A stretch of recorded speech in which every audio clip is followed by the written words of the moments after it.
like to introduce you to Dr. Tessa, who's not an evil doctor scientist. It just sounds really cool. And Harvard professor Michael McCarthy. Hi, And Cher. this is Cher Scarlett. Now, what would we call you, Scott? Because like you're like an activist, you're a muckraker, right? You're a coder. So maybe you could tell Mike and Tessa Maybe you should call me and Jack. everybody who's been watching this a little bit about yourself, what you've been doing, and it's definitely not boring. So I have been a software engineer for 16 years. I most recently worked at Apple. I worked in global security. I worked on tools that global security uses to do all the global security things. That's about as specific as I can be. As you know, Apple has a very secretive culture. And so, you know, to be safe, we tend not to talk about what it is exactly that we work on unless it's public facing. So yeah, I am a single mom. I was diagnosed with bipolar disorder when I was 15, which was actually right after I had taught myself how to code. And I, you know, have been figuring out how to best work for my situation pretty effectively since about 2014. Excellent. So, Cher, so nice to have you with us. I first wanted to kind of ask a question around your mental health and you being a real advocate on that front. I've read a few of the articles about you, and it seems like you've been really forthcoming with having bipolar disorder. And I'm really curious as to what your feelings are around how employers can best support their employees that do have either have, you know, mental health needs that require more support. And I also, or what employers should be doing in general as it relates to mental health, because I think as we see the next generation of workers, Gen Z coming in, they're far more transparent and open about mental health. And so we'd love to get your perspective on what employers should be doing to support their employees. You know, I think it's important to start off by saying that growing up with this diagnosis and going into my 20s, it was shameful. You know, it was something I didn't want to reveal to people. And, you know, one man that I was in a vehicle with, I had gotten pretty close with him and I told him, and he literally pulled over on the side of the road and asked me to get out because he was afraid of me. My God. And I've never hurt anyone in my life. I've defended myself in a fight, but, you know, I've never gotten into a fight. I've never, you know, been dangerous, but you know, I talked to him later and we're friends again now after that. And it's because of the portrayal of certain mental health disorders in the media that gave him the impression that I was dangerous. And it completely overtook, you know, I had known him for almost a decade at that point, completely overtook his impression of me, you know. And I think that that's an important thing to talk about is, you know, the stigma has been so pervasive. And really these things, you know, I didn't know that bipolar disorder was a disability under the ADA. I know it hasn't always been. They more, I don't know exactly how recently, but I know more recently they broadened the definition to make sure that they weren't leaving anybody behind. And I think that the biggest thing that I've recognized, especially in my advocacy at Apple, is that what is needed is transparent education. You know, the first step to getting people, your employees, to be able to tell you or have their doctor tell you how they would be their best self to be the most productive is letting them know that whatever it is that they have or that they're dealing with is covered, you know, that they can come to you about an accommodation. And if you're not telling people, hey, here's what disabilities are and here's what accessibility looks like at our company, they're not going to know. And because of the stigma, they're not going to be seeking to find that out. So Cher, do you think there should be some kind of, you know, training program or onboarding when you're a new hire so that people can get a sense of, I know a lot of people don't really know what bipolar is. They understand it's a mental health, but they don't really get it. And I'm curious if you think that there should be like legitimate training on that. I do. And one of the things I actually suggested to Apple was that the accessibility, accessibility training be mandatory for all employees. I wouldn't say they were too keen on that idea, but there's separate education for management and for employees.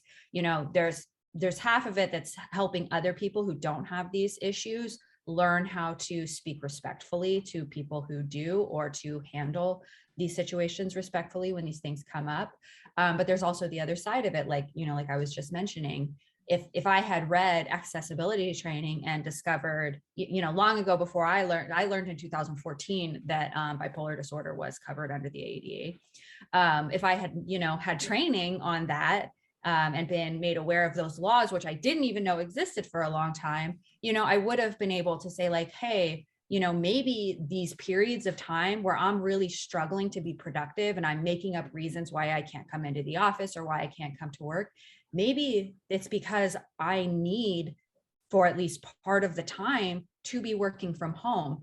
And I actually didn't figure that out until I started working remotely, because I wanted to spend more time with my daughter, and I had some custody issues going on with my ex that made it so that I really needed to relocate from the DC area. And I literally just asked, my managers, hey, do you think I could try working remotely so that I can deal with this custody stuff in Missouri? And they gave it a shot. And during that time, I recognized that all of these cycles where I was going through, where I would be, it was like, if I was going through a manic episode, it was very hard for me to focus in the office. I wasn't, not completing my tasks or anything. I've always managed to make it work.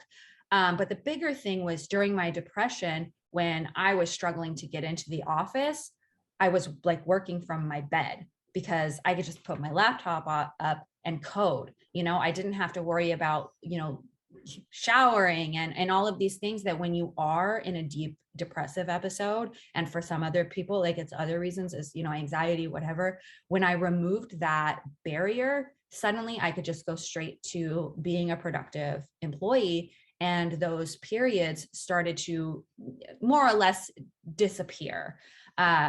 And I think that had I known that that was a possibility long earlier in my career, I wouldn't have hit so many roadblocks where I was feeling like my mental health was making it so that I couldn't work. And I was understanding why so many people with, especially bipolar 1, don't have jobs. They can't hold jobs because they go through these periods of time and either they get fired or they stop showing up, because they're like, how do I live this way? And almost by happenstance, luck, I happened to discover that for me, I need at least part of the time to be working remotely to be my best self. And to me, that should be something an employer wants. If I'm coming to you and I'm like, hey, I'm going through these periods of struggle because of my bipolar disorder, I need to work remotely through these times, and I will be the best employee most of the time that I can possibly be, within reason.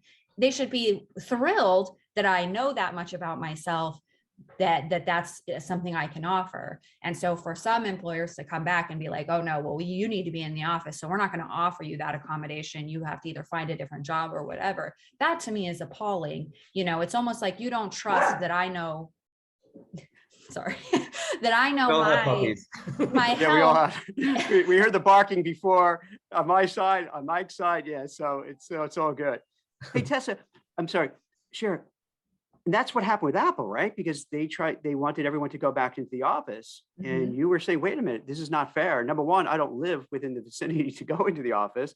I'd have to uproot my daughter, myself. And you let me do this. This was the deal.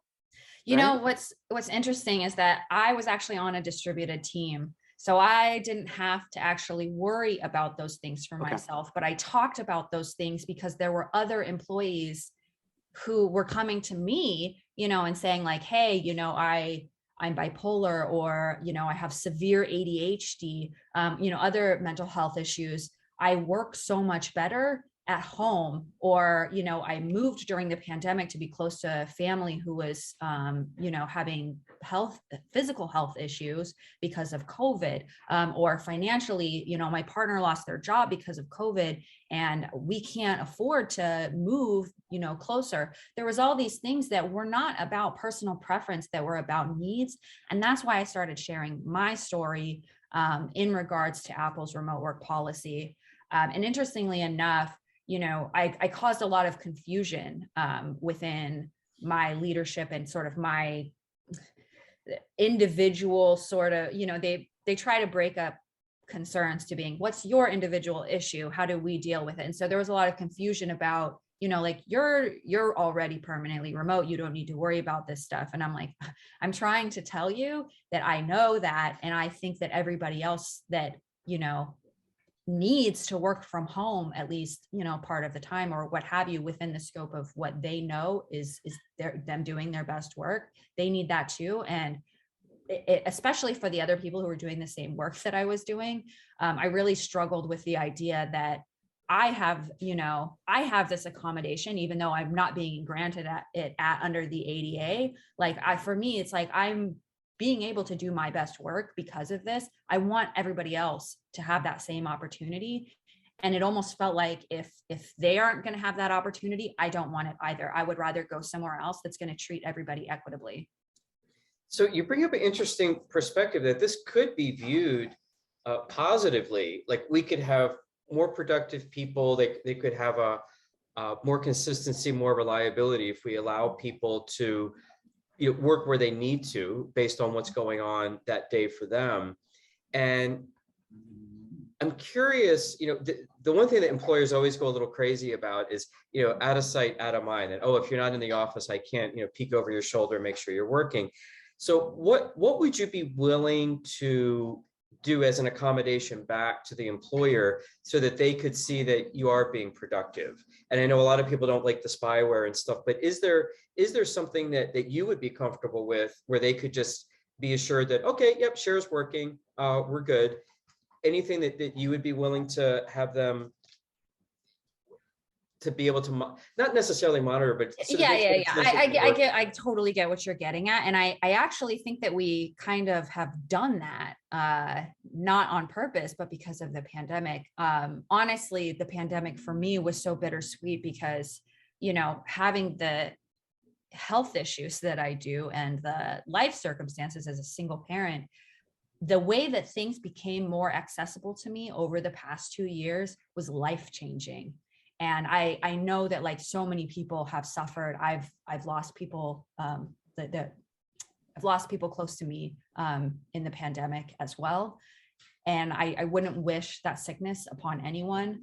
But at the same time, like, this is stuff that I've been saying we've desperately needed since 2014. And now here we are. So we were scrambling to make this happen so that people could continue to work. And we have been.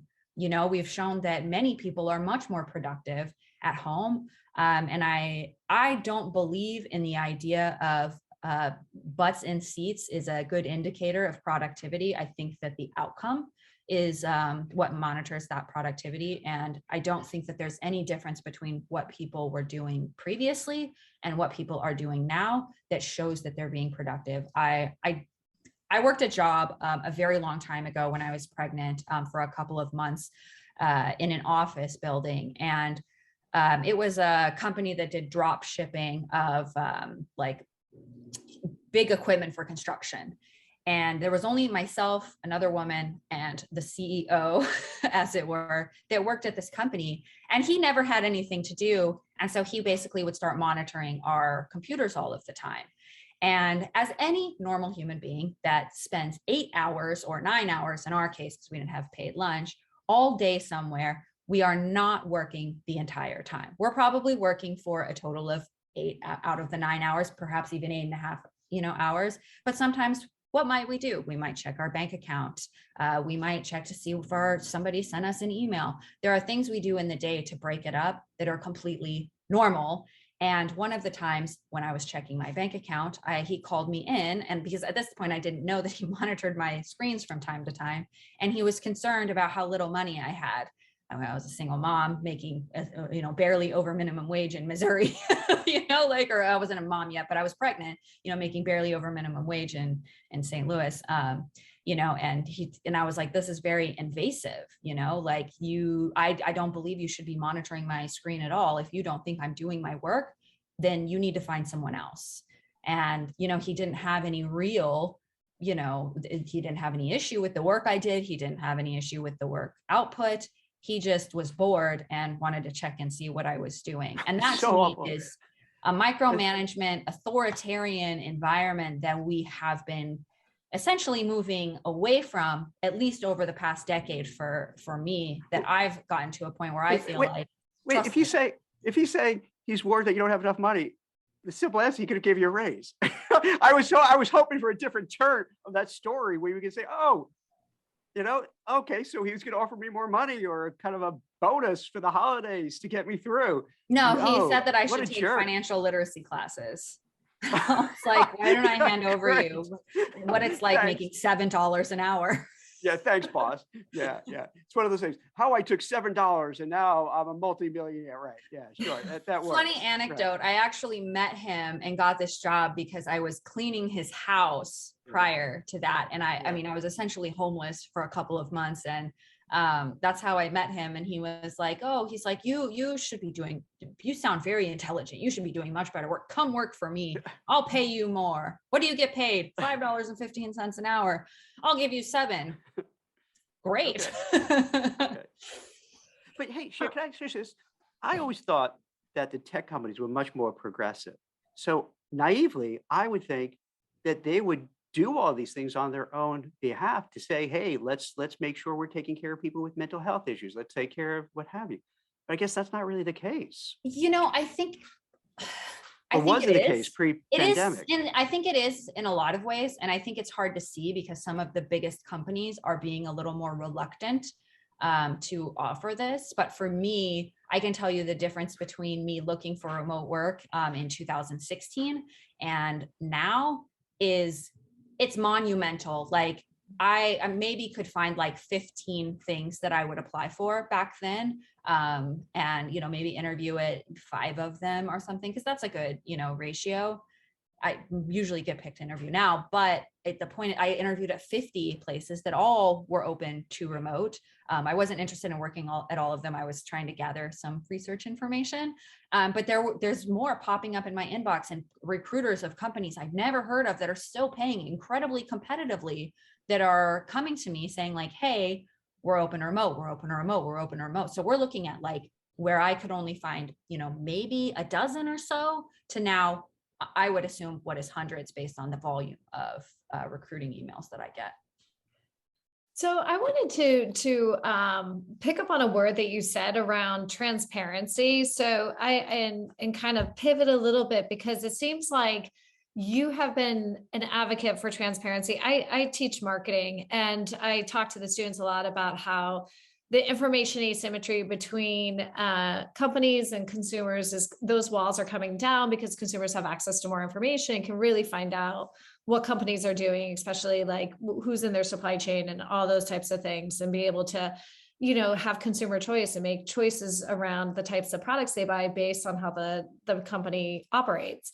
And it seems like you've been a real advocate, whether it has to do with pay and equity, whether it has to be, transparency around making it accessible for people to talk about mental health, around the NDA and non-disclosure agreements. So can you talk a little bit around how you've come to become this warrior, really, to kind of demand transparency on a number of different levels from companies?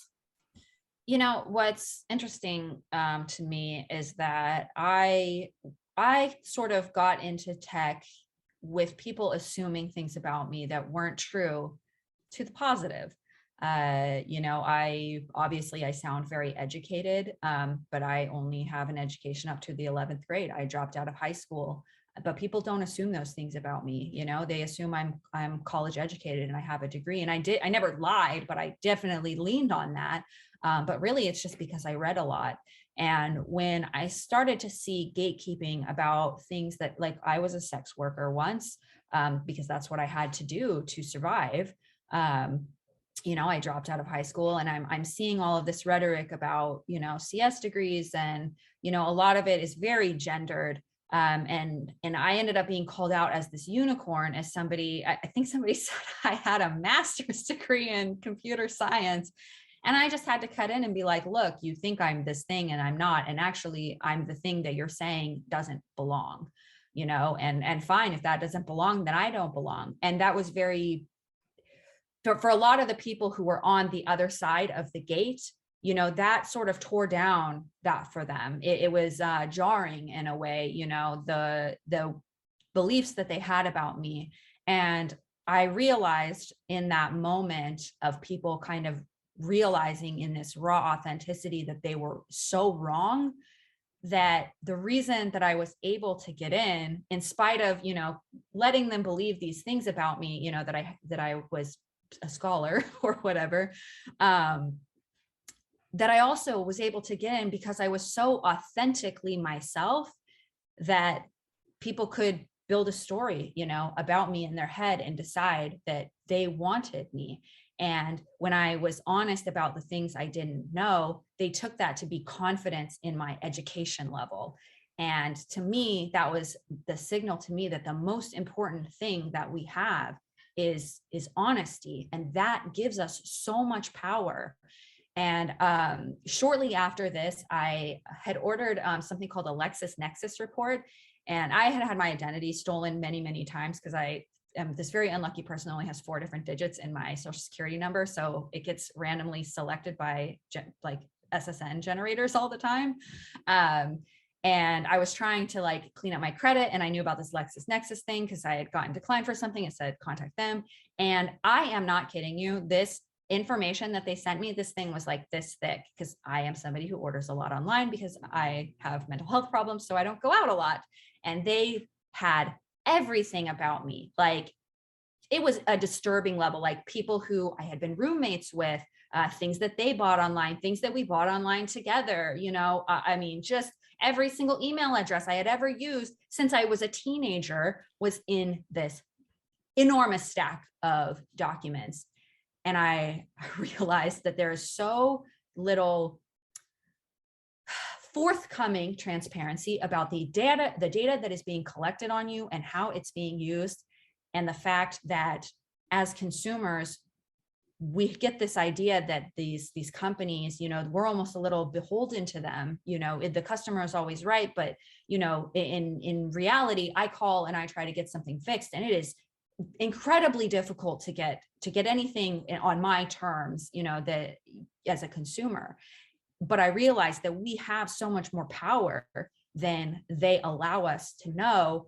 And fast forward to now, I'm recognizing that that is the case with some of these very large companies too, who know that employees, just like consumers, they are the bread and butter. They're the product. They are the power of the wealth that is being generated by these companies. And I honestly believe that they're worried that employees are starting to take it back. And when we look at something like accommodating people, that's almost them making a concession, so they don't want someone like me to gather up everybody who has, is neurodivergent in their company and say hey, all these people work better remotely and they're covered under the ADA. You need to follow the ADA's advice because other people are doing their same job remotely already, and give them those accommodations. They want all of these people to come to them individually, so that they can try to deny the accommodation or talk them out of it, or, whatever it is that they choose to do in those situations. But they really don't want us to recognize that as a group, we have power. And that's what's been happening. This is what happened to you recently, right? Where you tried to lead an effort to get pay transparency within Apple, and they didn't like that too much. Well, and it was more than that too, because I had gotten the idea about the wage transparency survey from others who did it before me at other companies. When I had a trouble finding out what my salary was going to be after I moved, because Apple does, geographic based adjustments. And I only just wanted to know so I could plan, what my new salary was going to be, what I was going to be making. And no one would tell me. And it wasn't until I actually was moved and my pay was changed that I found out what my raise was. And prior to that, I had tried to do some sort of crowdsourcing research to find out what I was going to be getting paid. And I got this impression that it was going to be a 10% bump based on other people's experiences, but that's not what I got. It was lower than that. And so I went on this website called levels.fyi and I looked up other salaries in the area. And I found that the only other person with the same years of experience as me in the same level doing similar work on this particular website was also a woman. And we were making significantly less than the other people. There were men. So all of this was self-reported, of course. So I wasn't thinking like, oh, obviously there's a wage gap. I'm underpaid. I was like, there's some information here. I'm going to keep looking. So I went and dug in other areas and I just kept finding the same problem. So I just went and asked a question in a women's affinity channel, in Slack, if anybody was interested in doing a wage survey. And one had actually been started that morning by someone else. A couple of hours later, that person is reporting that the people team has asked them to shut it down because it's a prohibited survey because it's gathering information about gender.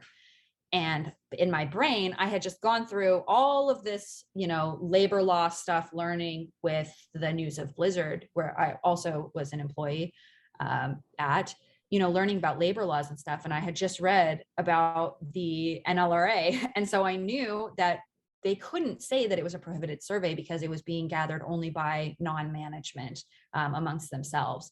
And so I just started saying like, hey, I think this is against the law. Here's the law that I had just recently read, linked to the NLRA.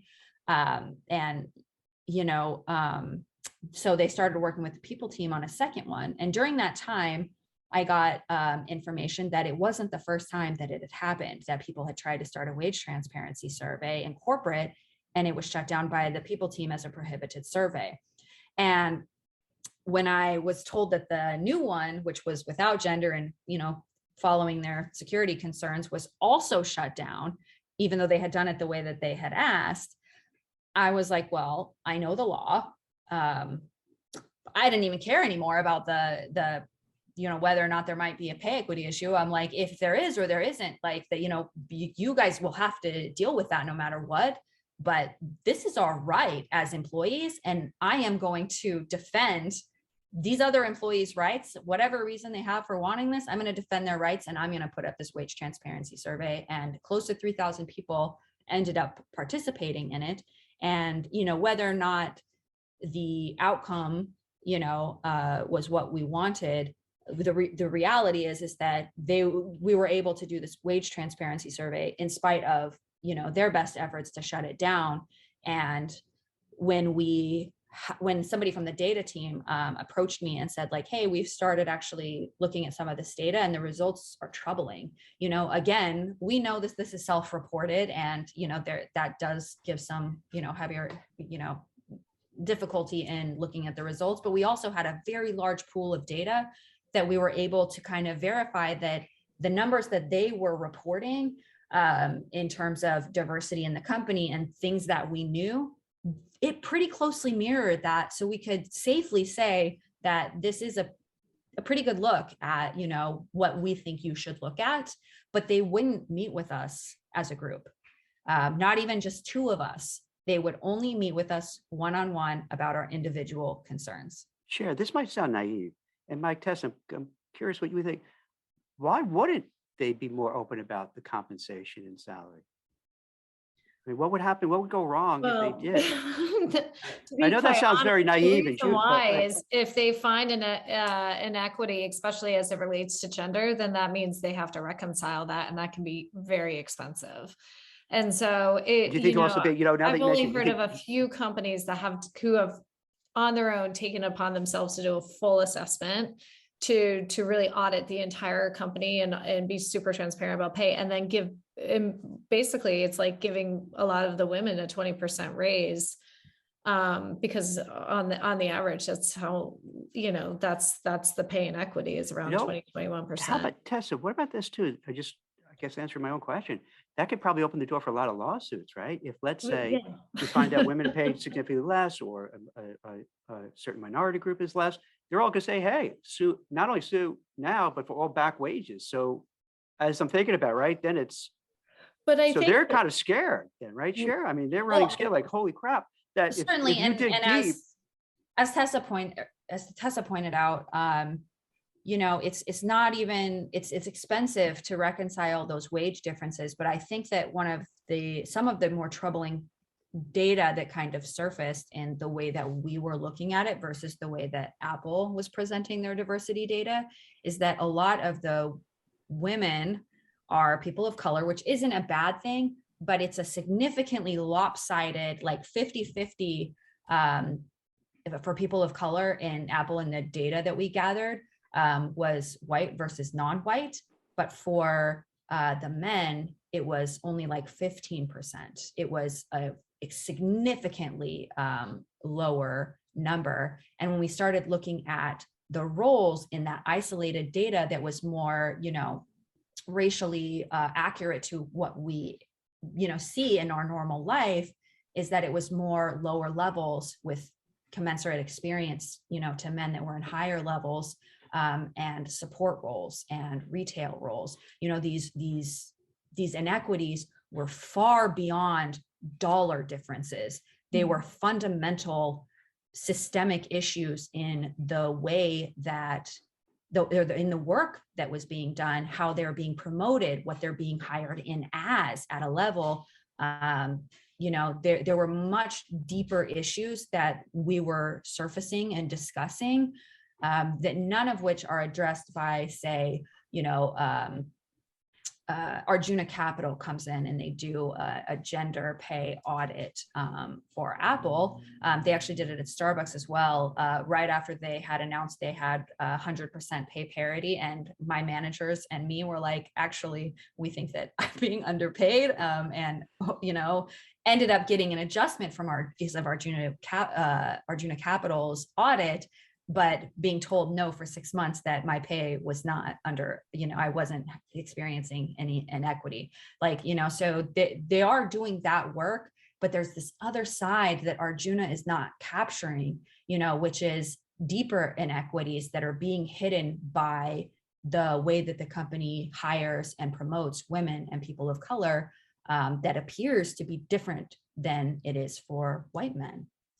So I know we're coming to the end of our time. So I wanted to ask a question because I was looking at your Twitter this morning and saw that you're part of some legislation that is now being introduced as it relates to NDAs.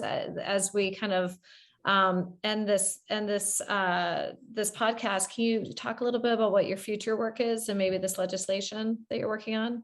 So definitely never anticipated this happening. I think that the most I had ever done in government was when I was in elementary school. I saw a baby bunny get run over outside of where Microsoft was expanding their campus. And I wrote a letter to the city demanding bunny crossing signs that eventually made it there. Don't know if it was because of me, never got a response. But I never saw myself. And I think of people who watch me, I'm very anti-establishment in the way that I present myself because of where I come from. But I've learned that the only way, you know, to start moving the needle is to work with what you have. And this is what we have. I did not expect when I emailed a senator that she would email me back the next day. But I had spoke with Ifeoma Asoma, who co-sponsored the California Silence No More Act. And I asked her, and this was before it got signed into law, like, I was going through this, you know, sort of being intimidated into silence thing. And I knew what was coming. I didn't know how bad it was going to be. But I was like, what do I do? How do I protect myself and other workers in Washington? Because we have Google, we have Amazon, we have Microsoft, we have Starbucks. We have these huge companies that I know are using the same tactics that I'm being subjected to. And what's worse is for more vulnerable people like retail employees, warehouse employees, you know, the employees that we don't talk about as much, they're experiencing this at a much more detrimental level than I am. How do I bring this legislature? I'm not a law professional like you are. I'm a software engineer. And she, you know, gave me some organizations to contact. She told me to look for organizations that have lobbied in labor law before. And so I did.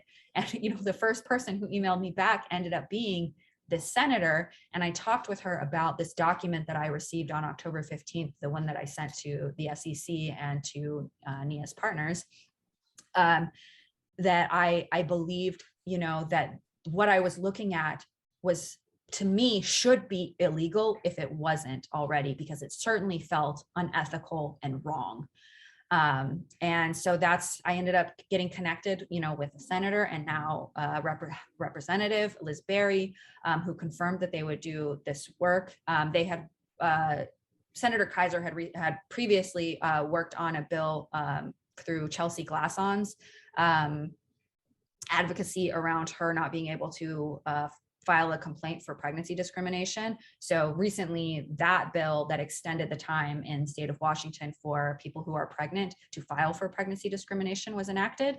And so Chelsea had reached out to her as well. And so the two of us, coming to her and saying, like, hey, she had the pre-existing relationship and I had this actively happening to me at the time, gave them the motivation to do it this session so quickly, which is amazing. And I ended up also getting in touch with the Dignity at Work Act people who are working on legislation around the country to promote respectful workplaces. And I want to continue doing work in this space. I guess lobbying is what it's called. For me, I'm just advocating for people to have a healthy, working environment.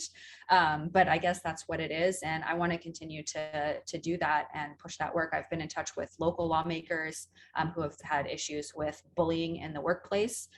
King County actually had that issue in its council. And hopefully, we bring more laws that are protecting employees and people in the public sector, protections. That report came out today about what's been going on in the military for a long time, and everybody being, with all the women being gagged from talking about their experiences. And, how can you possibly dismantle a system of harm if nobody's allowed to talk about what's happened to them? Absolutely. Well, congratulations on all your work, and thank you for all the work that you're doing. It's really quite amazing. And Jack, I'll let you say the final word on that. I appreciate you being so open about everything, Cher. That's very rare, that you just put everything out there and you take these risks, which is amazing.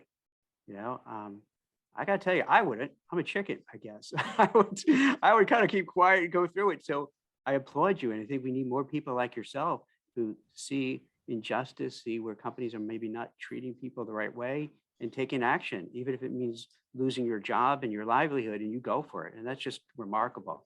And we're behind you. And if it's okay with you, we'll keep in touch. So as you go on that journey, and it seems like you're not going to stop. So there could be lots of stuff happening. Feel free to let us know. I think I can speak for Mike and Tessa. We'll love to help out any way we can. And we like to kind of just be part of the journey and keep us posted. And we're glad to have you on so we can kind of broadcast it more and let more people know. And I think that's the key to it as well. Because I'm sure if I was not aware of all how this is happening, and Mike and Tess, I'm sure for some stuff as well, that the more you talk about it, the more you go, share it, it opens the eyes of people. Right. So thank you so much. I think if I could say one more thing, just to kind of circle back to the beginning of our conversation about my bipolar disorder, a lot of people ask me why I'm doing what I'm doing. And I think that's, because I've been homeless. I've been a minimum wage worker. I've been through so much, that's why I never want people to go through the things that I've been through. But somebody the other day asked me how, and I realized that it's literally because of my bipolar disorder, the impulsivity, the bursts of energy that are reckless in a way, they make me, I wouldn't say unafraid, but they make me willing to accept whatever comes my way, because no matter what, I know that I've been through worse and I can get through this too. Wow, that's a great way to end it. That's well said. And from something that's challenging, you turn it into a positive in a way that gives you that energy and drive to make it happen. So wow, so great. Good luck with everything. Keep us posted, and really appreciate what you're doing. Thanks so much for coming on the show. Thank you so much, Cher. Really appreciate talking to you. Yeah, thank you, Cher. I think you're going to be really inspirational to a lot of our viewers. Right? You've got courage that we all need. Absolutely. I can tell you one thing. Yeah. I never imagined in my life that this is where I'd end up. Well, it's not end up. You have a lot more to go. So I know. I can't wait to It's see. like You're in a pretty story. great place. I'm waiting to hear the book and the movie about this Yes. stuff. I'm waiting for this next chapter. Maybe I can write it. So I haven't written a book like that. I keep trying to write my book, and Yeah. I'm trying to start at the end, and it keeps changing. But that's good. That's good. It makes it good. Make for a good movie down the road. So yeah, we'll be part of it. Well, thank you so much and have a great Thank weekend. you. Cher. Thank you so Take care. much. Bye, Bye. Cher. Bye. Thank you. Bye.